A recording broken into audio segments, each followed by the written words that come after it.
Yo, welcome back to the GM Podcast. I'm Miller. I'm Gav. And today, we are talking about the new top 10 quarterbacks list that was dropped by, I think, general managers, executives, people around the NFL, people like that. They dropped the top 10 quarterback list. So basically what we're going to do is we're going to go through the top 10, and we're going to tell you guys if we have any issues with the rankings and things of that nature. All right, so you ready to get into it? I'm excited. All right, let's get into it because we're going to have a lot to say in this one. Yeah, we are. All right. First, the league thinks Patrick Mahomes is the best quarterback in the league. Do you agree with that?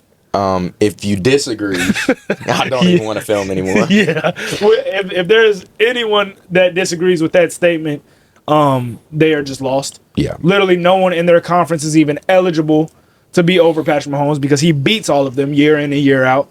And I feel like not just with Patrick Mahomes, but with this entire Chiefs team, it's almost like the only game that they played last year was against the Eagles. Yeah. Yeah. It's like they didn't almost go undefeated. They didn't, once again, wipe out that entire conference. Exactly. It was just like, they got smacked in their last game. Yeah. Like, they suck. Yeah. And Mahomes sucks, which just is not the case. They lost. They lost two games in regular season last year. They lost to, I would say, the best team since 2000 or in the 2000s. One of the best teams in the Absolutely. 2000s. Yes. So I am perfectly fine with the Patrick Mahomes at one ranking, and honestly, I don't think we just talked about this. I don't think he could drop any lower than that, at least for another year. No. As far as I'm concerned. All right, next, Josh Allen at the number 2 slot. How do you feel about that? I like it. Okay. I feel like him and Lamar played for this spot. Yeah. And he won. I agree. Yeah. I think Josh Allen is exactly where he needs to be. As far as production, he gives you that. He was asked to throw a little bit less this season, which is fine. He's already showed you what he can do when he is asked to throw the football. And in the run game, he's very productive. Absolutely. He's a great runner of the football. He does step up in playoff games, in my opinion. Even last year against the Kansas City Chiefs, making that big-time throw. If Dawson Kincaid catches that football, we might be talking about a completely different outcome. That throw, I mean, even, you would think the clutchness of scoring a touchdown with 13 seconds left against the Chiefs years before. He has unfortunate luck against them, but he shows up in those games. Yes, he always shows up, so I don't think there should be any debate who the second best quarterback in football is. I do think that is Josh Allen. No. All right, third was Joe Burrow. I'm interested to see what you say about this one. I have to disagree. And this is where I have Lamar Jackson at. Okay. At number 3. And Joe Burrow can easily jump Lamar Jackson after this year. But for right now, Joe Burrow hasn't been to the playoffs since 2022. Yeah. And as much as people like to criticize Lamar's playoff performances, I feel like not getting there for 2 years trumps that. Yeah. And as good as Joe Burrow is, as great as his numbers were, you gotta make the playoffs, I feel like. And Absolutely. I know it's a team sport more than basketball. Yeah. To the point where some things are genuinely out of his control. Yeah. But I would drop him back, and I wouldn't OD drop him. I would have him around 4 or 5. Okay. Like, it's not that I'm saying he's trash now, but I just wouldn't have him as a top 3 quarterback. Not seeing him in a playoff game since 2022. That makes sense. I think Joe Burrow is exactly where he needs to be on this list, and that's just me. First off, you know how I feel about Joe Burrow. I think he is that guy. So, in my opinion, he is in maybe the worst run organization in football. That's fair. When you draft a guy that is this good, he's doing everything he needs to do. I mean, let's just keep it honest. He's throwing for his production last year was ridiculous. He's being asked to throw the football 40 to 50 times a game. That is what Joe Burrow is having to deal with. Having a running back like Chase Brown, who is decent, probably middle of the pack. He's never had a great O-line. Never. And he still steps up to the moment, has big-time plays, has big-time moments. The only quarterback in the AFC right now who has stepped up and beat Patrick Mahomes. That still does mean something to me. And once again, I know he was injured in the year before, and they still weren't very good, so that's not an excuse for them not making the playoffs. But in this season, other than the New England Patriots game, which if you watched, he did not play that bad. They had a fumble near the goal line. That wasn't Joe Burrow. Joe Burrow he's done what he is needed to do. Yeah. And when you have a defense that is incapable, certain moments like the pick late against Baltimore, but once again, and even that he can't be perfect. Exactly, and that pick itself wasn't egregious in certain aspects. So if I'm building a team, I am taking Joe Burrow third. And there's a lot of stuff you could say about him not making the playoffs, but that is the beginning and the end of it. Yeah. That's all you can say about Joe Burrow, in my opinion. And Lamar Jackson, once again, has not got to a point to where he is overcoming his playoff woes. So that I agree with the placement of Joe Burrow. And at 4, we do have Lamar Jackson. And we just discussed that. Yeah, I mean, I think anywhere from 3 to 5, I'm cool with. Yes. Below 5, I think it just gets to a point where no. Yeah. But I think higher than 3, it's like, okay, like you don't really value playoffs as much. Exactly. I would currently have him probably 3, 4. Yeah. So this is about right for me. I think he had an elite second half. Yes. Against the Bills. Once again, I think in the Chiefs game, the Zay Flower, even though he didn't play amazing, there still was things that didn't go his way. You have the Zay Flowers fumble. You have the Mark Andrews wide open drop. Absolutely. There's certain things that also aren't going his way. But he still is not perfect in these games.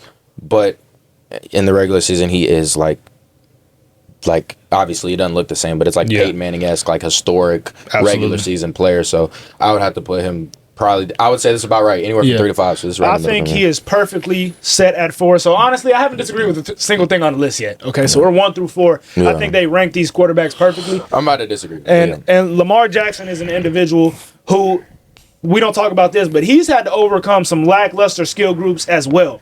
Yeah. His receiver groups have not been great, and he still makes things happen based on his ability to get out the pocket and run himself as a running threat.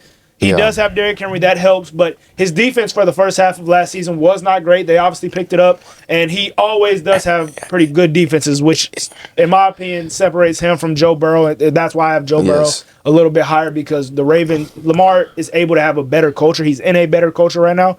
But yeah, Lamar Jackson is a good playoff run away from being second on this list, and maybe people saying he's first. Yeah. He gives me Steph Curry vibes of his sport, where he's just like an innovative individual in their sport, and he will always get that fan vote. Lamar Jackson, for the rest of his career, will be loved by people because he is so electric. I would say like a KD. Why would you say that?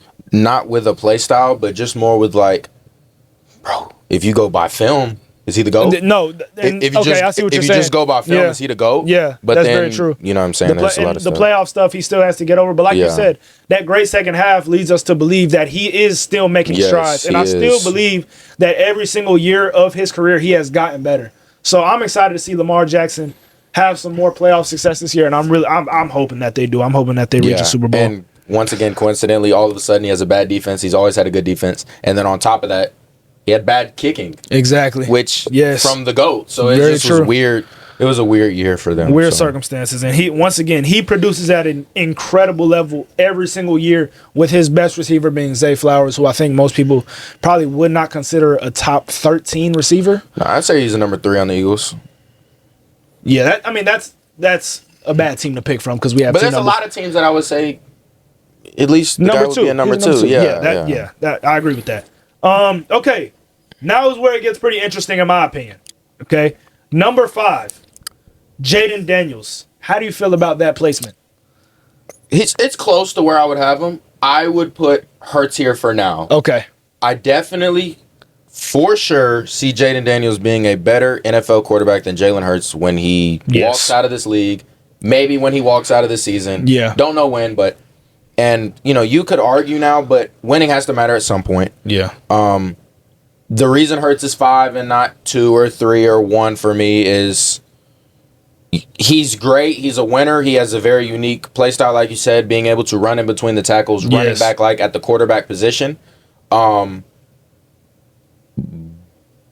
it's not a dominance like a Lamar Jackson from an individual standpoint. Absolutely. And that's why I would have Jalen Hurts at number 5. Yeah. And not completely high. It's.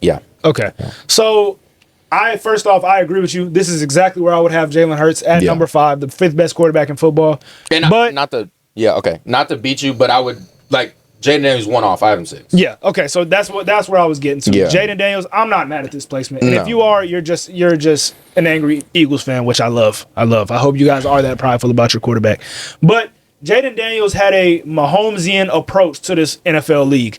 He came in and we knew, all right, this is different. I think even more different than C.J. Stroud, because C.J. Stroud, although he was a great quarterback in his rookie season, it's not something that was supernatural, superhuman, something that we really hadn't seen before. I would kind of compare it to more of an Andrew Luck type of deal. When Jaden Daniels stepped on the scene, and made that big-time throw in Week 3 against the Cincinnati Bengals on Monday Night Football, everybody knew, all right, yeah, this dude is here to stay. Yeah. And this dude is here to stay.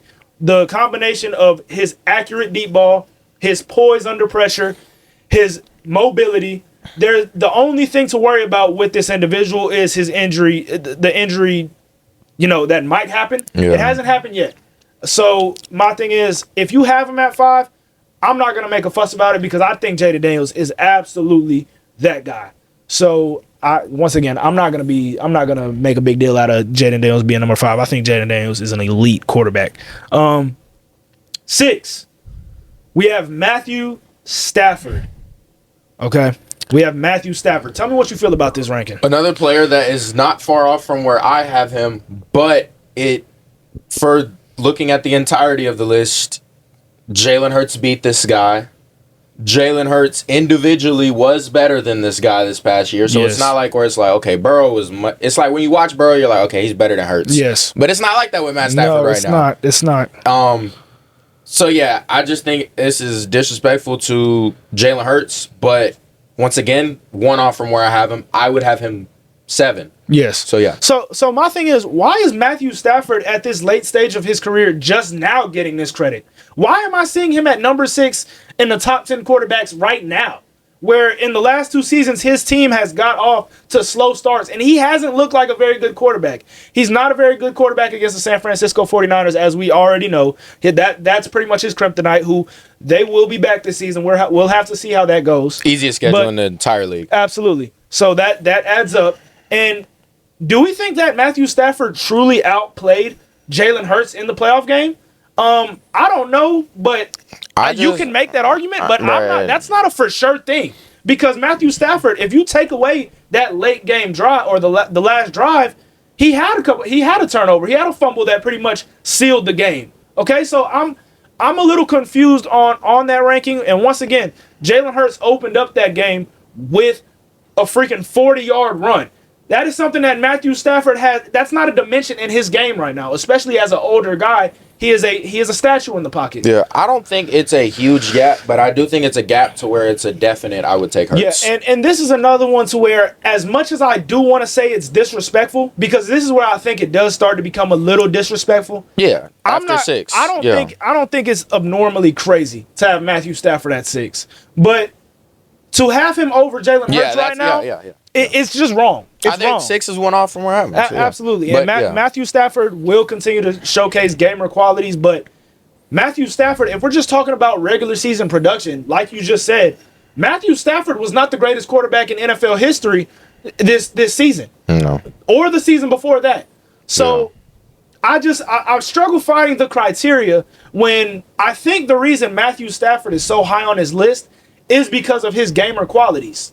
But that's what Jalen Hurts is a gamer. Yeah. So I don't understand the criteria right there and why Matthew Stafford is ranked higher than Jalen Hurts at this moment in time. Yeah, the only thing I can think of is if it's executives, coordinators, maybe they think, like I'm kind of reading the articles right now. Yeah. Maybe they think he's harder to play against. Like, I don't know, harder to scout for a coordinator. That's the only thing I could think of. And Stafford is also a Super Bowl champion and has put in real pain in his league. Yeah, I mean, I genuinely am one of the believers that thinks that, and he showed up in that playoff run. Yes. Like, and it got overly showed up. And if he were to put together a good playoff run this year, I would start to think to myself, obviously not in the regular season, but if he would have had a career of good teams, of solid teams, like, could he have been better than Aaron Rodgers? Absolutely. Like, that's a great question. Could he have been? Because he was better in high school. Yes. He was better in college. Yes. And he went to the Lions. And the Indeed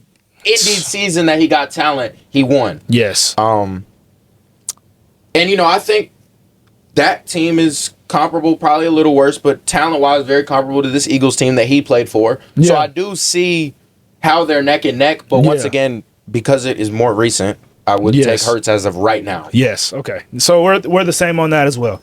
Yeah. All right. Herbert at 7. Can I start on this one, please? Yes. Please let me start on this. Okay. Guys, let me just put it like this, okay?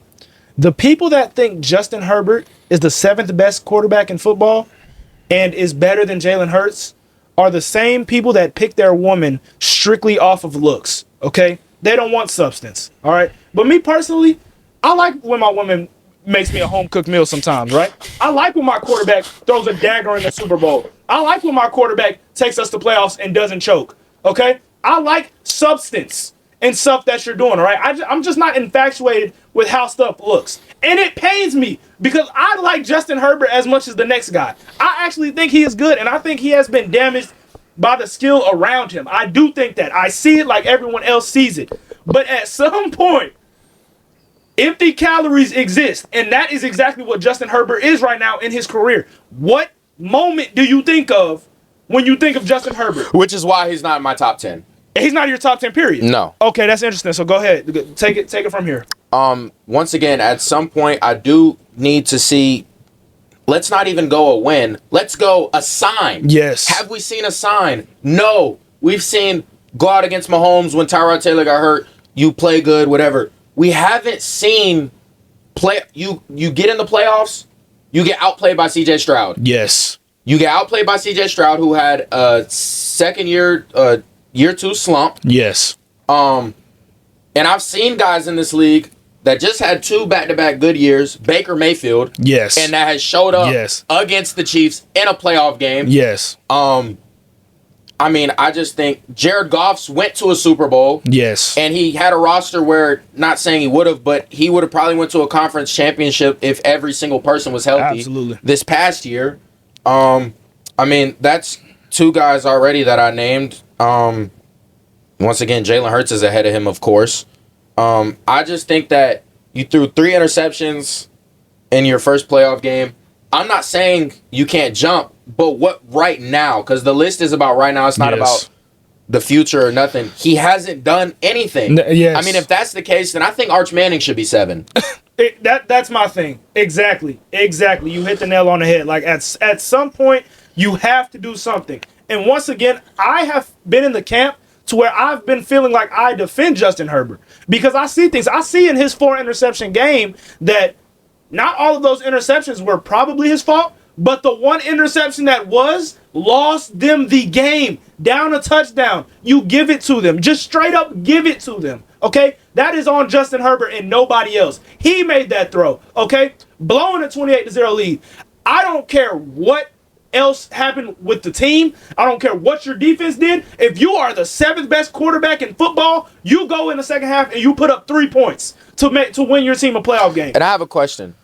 Do you think for a quarterback, you would defend them more if they have a situation like Herbert, where they have a great O-line, they have a good running back, they have an elite coach?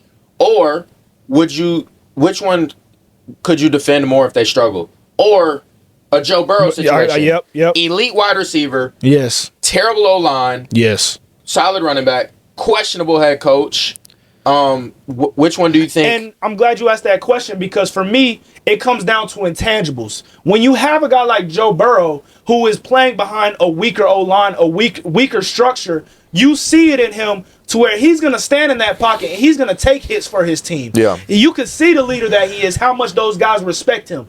When we talk about Justin Herbert, I see a kind guy, sort of like a Trevor Lawrence type of guy, to where you don't feel the leadership. And when I look at a guy like Jalen Hurts, Joe Burrow, Matthew Stafford even, C.J. Stroud, who didn't make the top 10, you see leadership qualities in a sport that it is so important to have that leader in your locker room because it is a family environment. When we talk about sports, period, football is the sport to where you need that leader. You need that leadership, especially at the quarterback position. Justin Herbert does not exhibit any of that. What does he exhibit other than a strong arm and no moments? And that's the thing that the greats have, is moments. When we think about Jalen Hurts, the thing he already has is this the dagger to Devontae Smith? When we think about Matthew Stafford, we think of all the no-look passes. When we think about Joe Burrow, we think about him beating Patrick Mahomes. Yeah. Even C.J. Stroud. C.J. Stroud got to a playoff game against the Kansas City Chiefs. Although they didn't score that many points, he didn't look out of place in that game. And if you, I honestly forget about Jalen Hurts because that's what anybody's been talking about anyway. There's no world where Justin Herbert is a better quarterback than C.J. Stroud. No. Okay, and C.J. Stroud, I don't know where the disrespect has been coming from recently. I know he had a subpar last season. And his receivers were hurt, and his O-line was terrible. And he doesn't have an offensive coach. Yes, like it's... Like Herbert's situation was better. Other than the defensive, I don't know. And the problem with this is nothing to do with Justin Herbert. This is everyone else talking about Justin Herbert to where now Justin Herbert is getting attacked. Yeah. This is not on Justin Herbert. This is everyone that just doesn't like substance in their women, who just goes for the looks. Okay, once again, I'm going to reiterate that because once again, it just makes no sense. It's like, okay, she looks good, but she cheated on me. Yeah. Just like when Justin Herbert throws the ball, it looked good until it got picked off by Reggie Bullock and he returned it. Yeah. So, like, I mean, him and Jordan Love are in the same category. Absolutely. So, Justin Herbert, honestly, you said he wasn't top 10. I would have Hurts over him, obviously, and I would have Mayfield over him, and I would have Stroud over him. Okay, so that's all I'll say for right now, and I'm probably forgetting somebody even after that. Love or Goff? We'll have to talk about that. Actually, let's get into number 8, Jared Goff. We might just go ahead. What do you think about Jared Goff being number 8 on this list? Yeah, I think he is what he is. He is great when everything around him is functioning. Yes. He would be great on the Lions. He'd be great on the Eagles. He would be great on the 49ers. Yes. Elite on teams like that. He just doesn't have the improvised trait. That's really all it is. I mean, and it's not his fault. It just won't set him in a top 5 conversation. Exactly. So 8 is about like anywhere from 7 or probably not 7. Anywhere from like 8 to like 12. Yes. Is fine for me because even quarterbacks that can improvise in a role where everything working around him, he's better than those guys in that role. Yeah. But in a situation where he doesn't have a great O-line, doesn't have elite wide receivers, he would struggle in a scenario like that. But he had an amazing year. Absolutely. Yeah. So Jared Goff, he's at 8 right now. I think I would have him around 10. Yeah. And it's nothing against Jared. Like you said, for me, it's just Jared Goff is what he is. Yeah, he can't. He's a guy that will produce around great talent because he is extremely accurate. He's tall in the pocket. He can see over that great O-line that he has.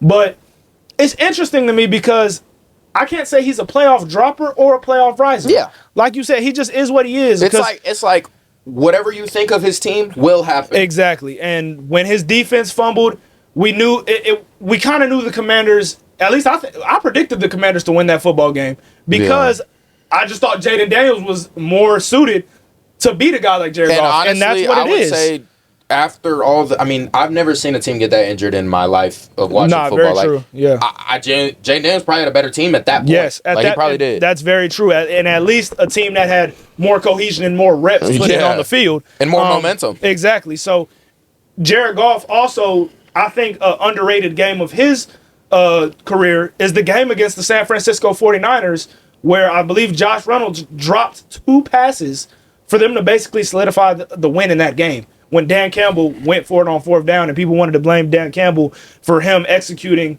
or him trusting his guy Ben Johnson to call 2 good plays. Ben Johnson calls 2 good plays. Jared Goff executes said 2 good plays, and his receiver doesn't execute. So we could be talking about Jared Goff easily right now, in my opinion, as at least a guy that has went to 2 Super Bowls. Yeah. And now that being said, he dropped 3 points in 1 Super Bowl. So it's like, once again, Jared Goff is who he is. Yeah.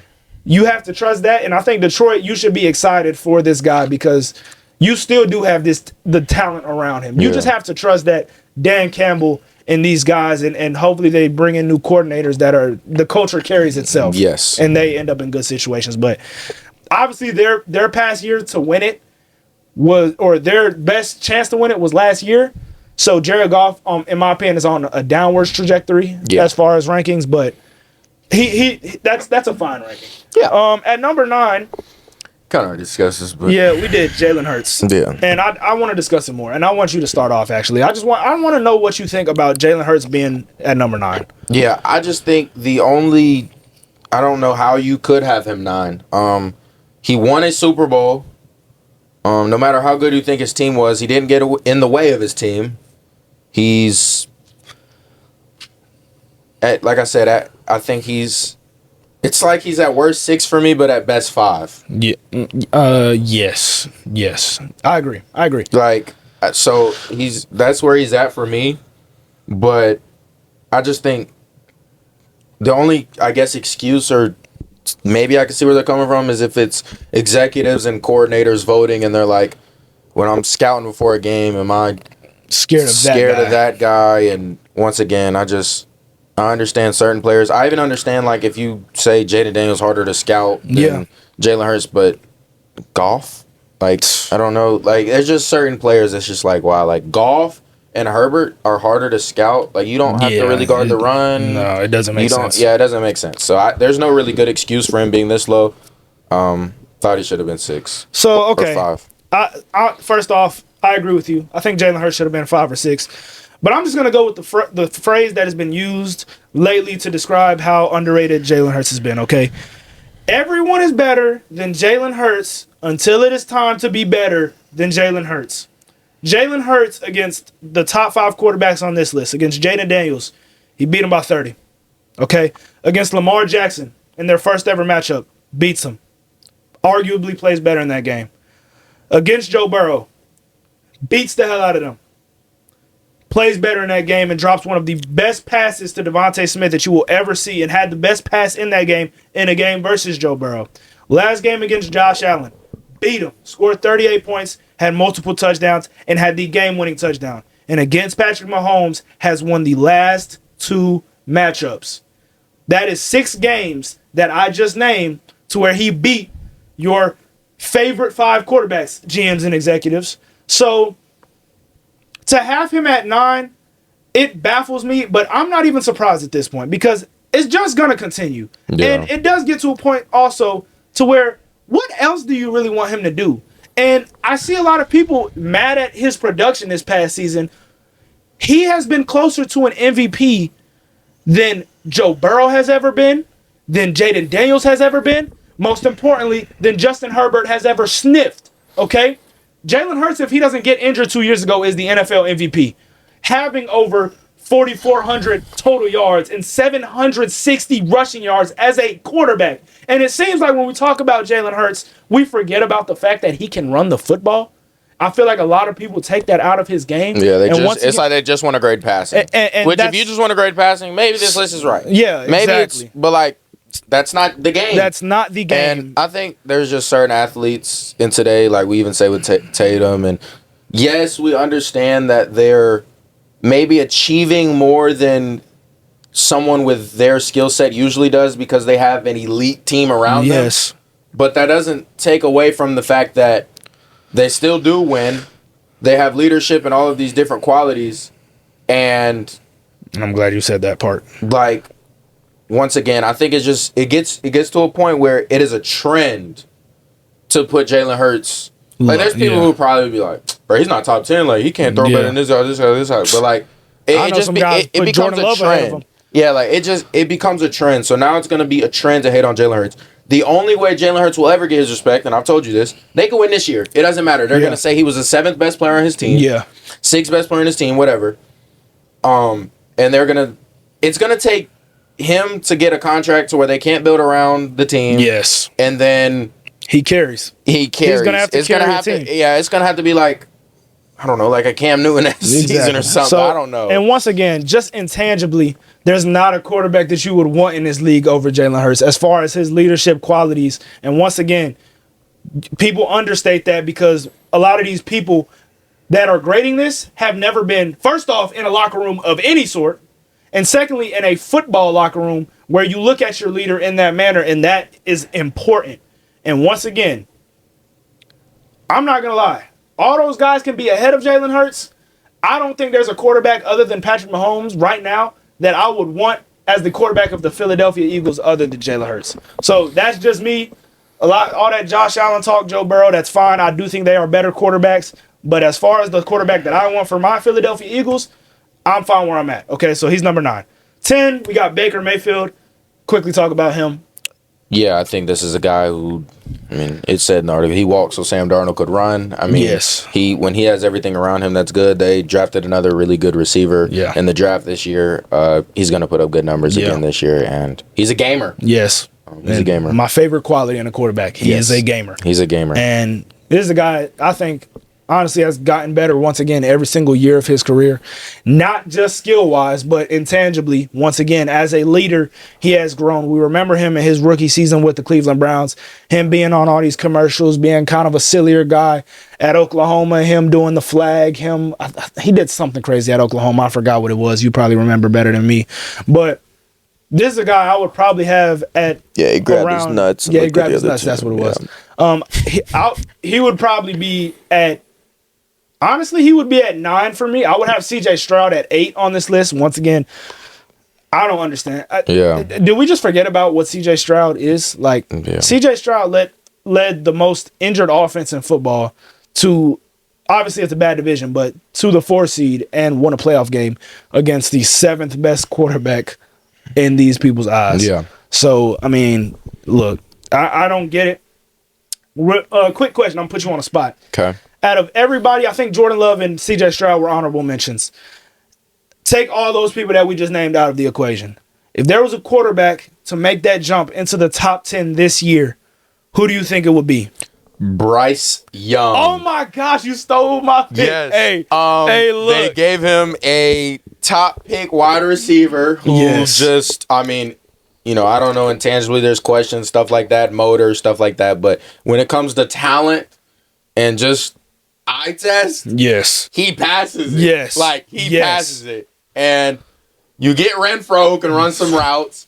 You have a good receiving core. Bookend left tackle that you drafted a couple years ago. Yeah, he's set to have a pretty good year, and I think him and his coordinator figured something out towards the end of the year. I mean, he had the Eagles on their heels. Oh my God! Look, that game he was dicing. He was dicing. Like, he is dirty, and I don't think people watched him last year. No, like he's better than Kyler Murray. And I'm not gonna lie, a lot of people think Caleb Williams is just automatically gonna be better than this guy. Let's not forget they were both number 1 picks. It wasn't just Caleb Williams. Bryce Young did this at an SEC school. Yes. Now we know Alabama quarterbacks usually don't work out, but what he just did last year went under the radar like crazy. Bryce Young was absolutely dealing in the second half of last season. So, in a weaker division, I would say, compared to other divisions in this league, he could do something crazy this year, in my opinion. And another guy, honestly, that might step up, who I liked what I saw in very limited snaps, is Michael Penix. Okay, one of those guys are going to have to step up in this division, unless we just think the Buccaneers are going to walk away with it again, which I don't think so, honestly. If the Panthers were to win the division, I have a hot take about that once again, but we won't talk about that right now. But Bryce Young, there are things about this guy that are special. Yeah. And as far as him as a quarterback and the things we've seen about him as a person, him and C.J. Stroud, I'll put in that mix. You just know their locker rooms want to play for that guy, right? So I think that matters as well. I think there's a culture change coming in Carolina. Dave Canales has a great offensive mind coming to help Bryce Young out. There could be something special brewing in Carolina, and I'm very excited to see the Panthers play this year. Yeah. All right, so now let's get into some different topics. WNBA. Caitlin Clark has been injured lately. All right, guys. Yeah. And she has been on an extreme shooting slump. Yes. 1 for 32 from 3. On the road. On the road. And I think her last couple of games, she's been about 1 for 7, 2 for 7, 2 for 7 from 3. Do you think this is something to worry about long term for Caitlin Clark? No, I do think she's been so beat up and injured this year because there is a complete discrepancy of how she played before she was injured versus since she's came back and she just got injured again last night. That is what I would be worried about, but not is she good enough or anything like that. We've seen too many signs. 2-time College Player of the Year, Rookie of the Year. Before she got hurt, she was second MVP voting. It's not just a random, like, they just figured her out midseason. Nah, something's definitely wrong with her. And she wasn't great on the road before this, though. Like, she has been not as good on the road, like, just in her WNBA career. Absolutely. But her roster is still not amazing. And her impact as a whole of the way she's guarded, and it's almost like the way to guard her is be over physical, which right now is working. So I think, Jordan, as the way they say he had to get stronger. Yes. And he was getting hurt and things like that. Obviously, it's a complete different play style. Yeah. But it's the same thing. I mean, she has to show a sign of durability because But other than that, I mean, she's one of the best, if not the best, playmaker in the league. She definitely is. One of the best, even with the slump, like shooters.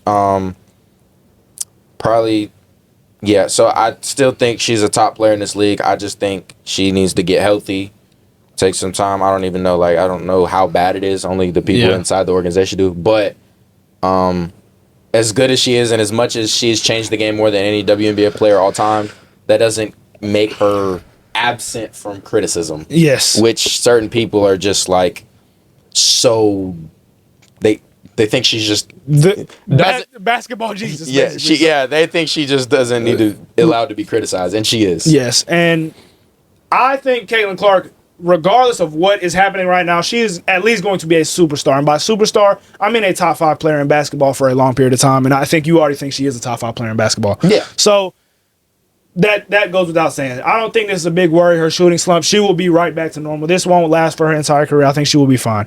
I think what we need to highlight in her game that I've been seeing this year, though, is her limitations as a separator. And the only thing that I think that will limit her in is maybe being the best player in this league. Because I think there are 2 players on her heels right now, and Paige Beckers and Juju Watkins, that are more effective in more ways. And Caitlin Clark right now is a below average defender. Let's get that out the way. She is a below average defender. She is not a good defender right now. She is, once again, not a great separator. She's not as good as creating her own shot. Now, at a certain point, she will figure that stuff out. She is in her 2nd year in the league. It's not going to look pretty. This is a normal thing for a 2nd-year player. I don't care if you are Michael Jordan. Okay, I don't care if you are LeBron James. They had to go through their struggles just like Caitlin Clark did. Caitlin Clark is averaging 9 assists in basketball right now, and I told you this today. She gives me more Tyrese Halliburton play style than that dominant wing, dominant point scorer that you normally see. And a lot of people wanted to call her the Stephen Curry. That's not what I see. I see, like I said, more of a Tyrese Halliburton play style. And we don't know. That play style could elevate her to maybe being the best player in the league for at least a year one day. But if I'm talking about projections, as of right now in the NBA or WNBA, Nafisa Collier and A'ja Wilson, bar none, are better basketball players than her. And there's no doubt about that. Yeah, and those 2, yeah. And if Paige Beckers takes the jump that I think she will, even next year, that's scary. She is a scary basketball player, and I think her IQ, her impact, maybe it may not fill up the stat sheet as much, but her impact will be felt around the court more than Caitlin Clark, and I guess that could be a hot take. I don't know if it is. Yeah, I just think the impact of watching how they play defense, because it's almost like it is Steph Curry from the standpoint of when you watch how teams play defense, you can't just go by numbers with Caitlin Clark, because if you look at Steph's numbers, you can compare Steph's numbers. I mean, no offense. If you look at Steph and Shay's numbers look better. Insert this year. Yeah. But when you watch how he was being defended and how teams had to be defended and he could do it on ball or off ball, I think that's the separator for Caitlin Clark on how entire teams gravitate towards her. And she just got one co-star because Aaliyah Boston, I think she's becoming... Kelsey Mitchell, she has a co-star, but once again, Caitlin Clark is a 2nd-year player. Yeah. She's not going to be perfect right now, but she is still showcasing everything that we thought she was going to be. Yeah. For people to think she was going to step in and be the best player in WNBA was just ridiculous in the first place. And that's why, I think Caitlin Clark, it's tough for me because, once again, in the WNBA, I don't know as much what dominates it as far as championships, as far as leagues go. Yeah, but I have seen guards. Exactly. Yeah. I have seen Maya Moore, who is a defensive stopper, who is a great defensive player, probably have some of the most dominant basketball that has been played in the WNBA. Yeah. I've seen a big and A'ja Wilson dominate for about 2 years. Sabrina and Brianna obviously have done great, and Nafisa made it to the finals last year. Yeah. So I very much am interested to see the projection of her career. And another thing I would like to say about Caitlin Clark, I would like to see her stop complaining. And once again, she's getting these MJ comparisons.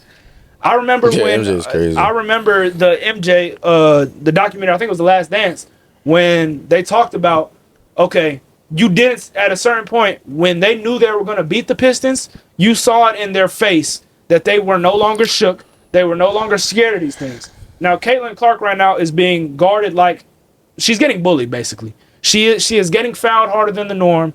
Refs are letting stuff slide. That's the way you have to guard her, and that's the way you're going to have to guard her.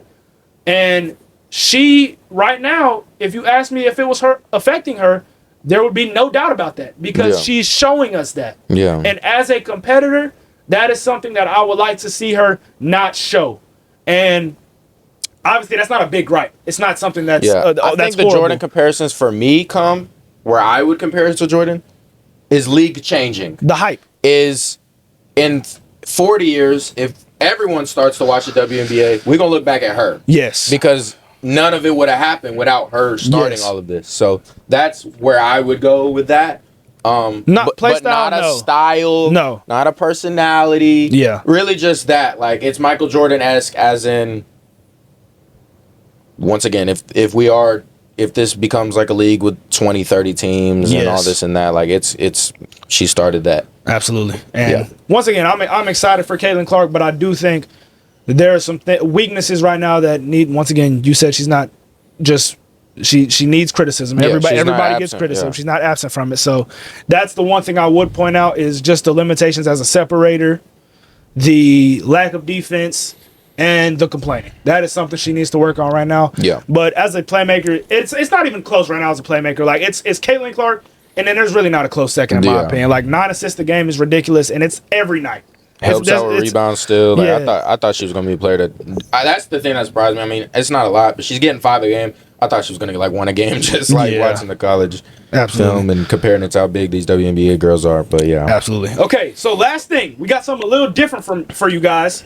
We're going to talk about the Superman movie that just came out, man. We were so excited to go see it. We saw it actually on the release night on Thursday last week. So, Gavin, give me your thoughts about that movie. Just your overall things that stood out to you. Yeah, I loved the movie. I thought, there was heart, there was emotion in it, but I just think that I just didn't like the fact that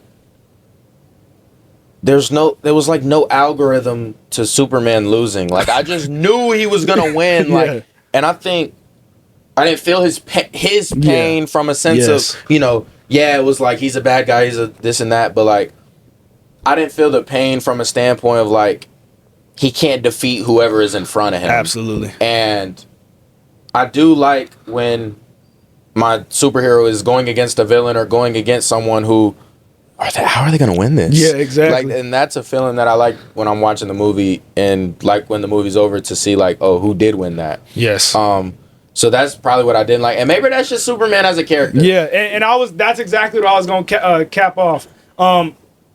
I think Superman, this is the best possible Superman movie that they could have made because the character itself just is not as compelling to certain people like me and you. Yeah. To people that love the underdog story. And I know there are people that have absolutely loved this movie, adored it, cried over it even.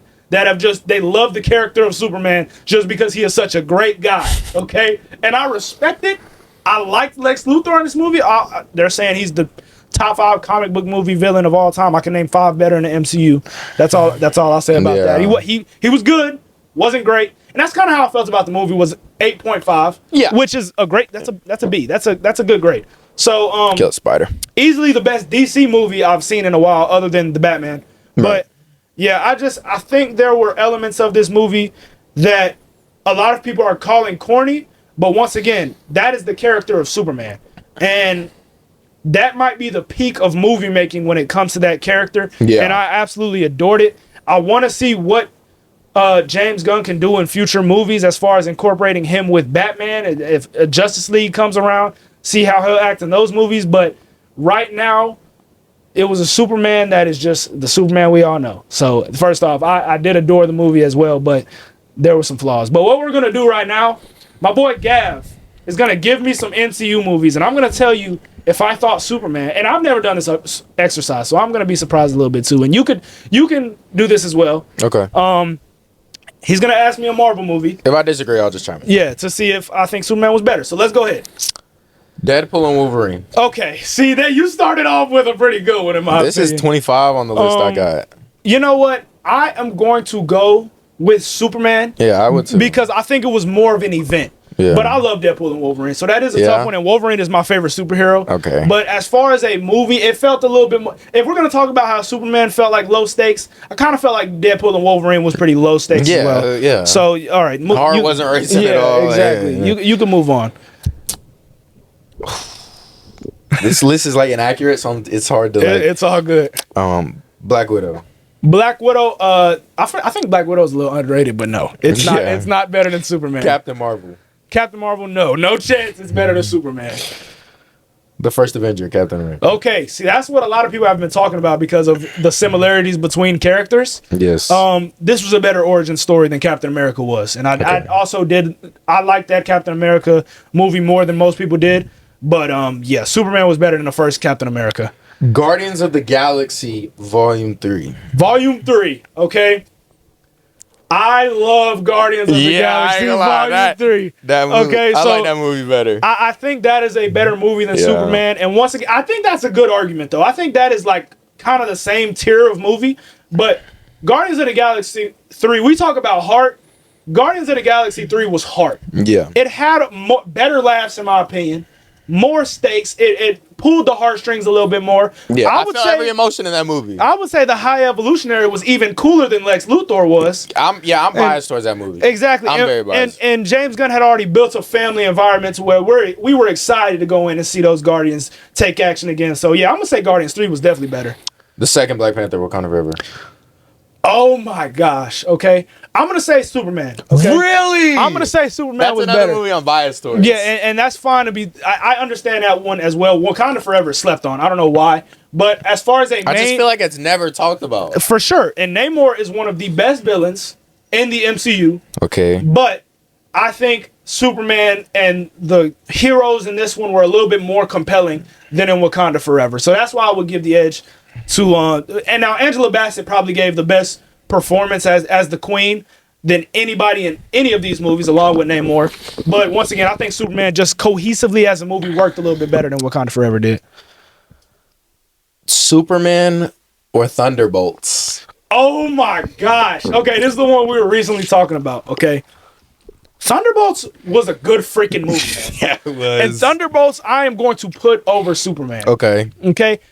As far as a fresh movie, the Thunderbolts was elite. The Thunderbolts introduced a villain in Sentry that, first off, if you read the comics, I didn't feel like it was a similar Sentry to the one we read in the comics. But as far as introducing Depression almost as the villain, instead of just an actual villain, having these side characters that we love but we didn't think could carry the main threshold. Yeah. When you put an actress like Florence Pugh in the main role, she carried it beautifully. You have the Red Guardian who added those hilarious bits. You have Bucky, who is one of the coolest characters in the MCU. Thunderbolts was a better movie than Superman. I don't know how hot of a take that is, but I'm gonna say that for sure. Okay. Give me about two more, and then we could end it off that. Shang-Chi. Ooh, okay. Shang-Chi's good. Oh my gosh, I want to know your thoughts on that first. You like Shang-Chi? Like, if we're talking about my underrated list, not to get off topic, but like Wakanda Forever, yes. Shang-Chi, yes. Guardian Galaxy #3, yes. Like, I have those movies. There's probably a one or two I'm forgetting that I have much higher than the average human. Absolutely. I don't know if it's like the main. I don't know what it is. Yes. Honestly. The Shang-Chi villain, his father, was also extremely underrated. Oh my gosh, this is a tough one. Look, okay, I'm gonna go with Superman on this one. Okay, once again, it's because of stakes, in my opinion. And Shang-Chi as a character was good, in my opinion. Right. But as far as the main character, he wasn't one of the best main characters in the MCU. Okay. Now, cohesively as a movie, I thought that one worked greatly as well. It was amazing. That's a great movie. Shang-Chi is a great movie. I think top 15 in the MCU at least. A lot of people wouldn't even put it that high. I think you would probably say top 10. Yeah, I would. I would have it near 10, closer to 10 than 15. Yeah. But yeah, I'm gonna go with Superman on that one. And my last one, Endgame. Okay.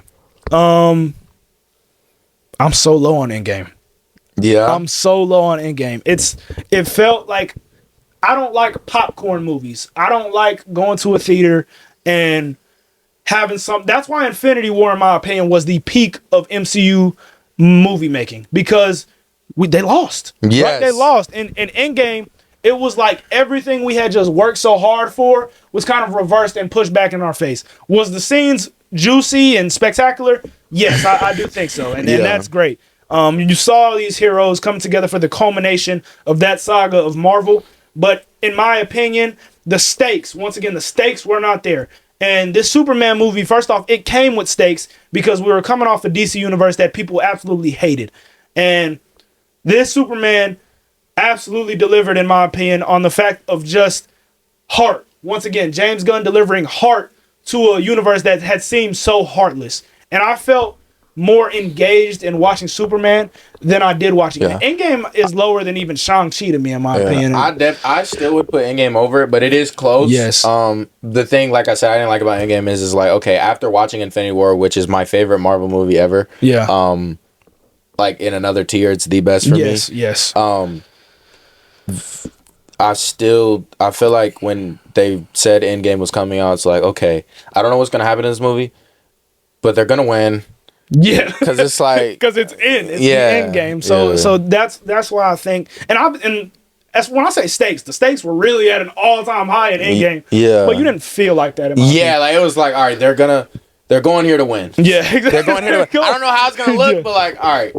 They're going to pull this out. It's kind of how I felt with like OKC versus Indiana in Game 7. It was like, somehow we're going to pull this out. Like you knew OKC was going to win, but it's just like. When are they going to? Yeah, this is mad also, boring. That's the worst Game 7, what I wanted to ask that people haven't put in their compilations is the first Black Panther. And let me just say right now, stop disrespecting the first Black Panther, okay? When we talk about the casting of the main hero and the main villain, okay, we got Michael B. Jordan, we got Chadwick Boseman, R.I.P. When we talk about the writing of those two said characters, peak, okay? I would say Black Panther is a top 5 character in the MCU based off how he was written and how, once again, Chadwick Boseman portrayed him. And it's just, I'm not gonna lie, like, the whole, I'm not gonna lie, vibranium is just the coolest thing, Like, that's why it's still, even this last one was amazing to me, like the most recent one, because it's like, the way you can use vibranium to make scenes it's just like... There was such a fresh energy when that came out that I feel like people don't remember. Yeah. We don't remember the score. We don't remember how cool some of these scenes actually were. The stakes, where we actually thought we were cooked when Killmonger got Chadwick off the mountain. We thought he was dead. We thought he was dead. Okay, we thought the man was dead. And I think the thing, and we have Daniel Kaluuya in this movie, who also is a great actor. He was in Get Out. But what we also forget about, when people talk about this movie and why it was bad, they bring up the CGI. Don't bring up the CGI to me when we're talking about the stakes of how good of a movie was. The movie looked fine enough, okay? Yeah. I don't care if it looked like a video game. Superman just went first person and was flying around all over the place like we were in a video game, Literally. okay? So we're not going to start picking out CGI when it comes to superhero movies. But that'll cap off the video. Yeah. Thank you guys for tuning in. We will be dropping very soon. Like, comment, subscribe.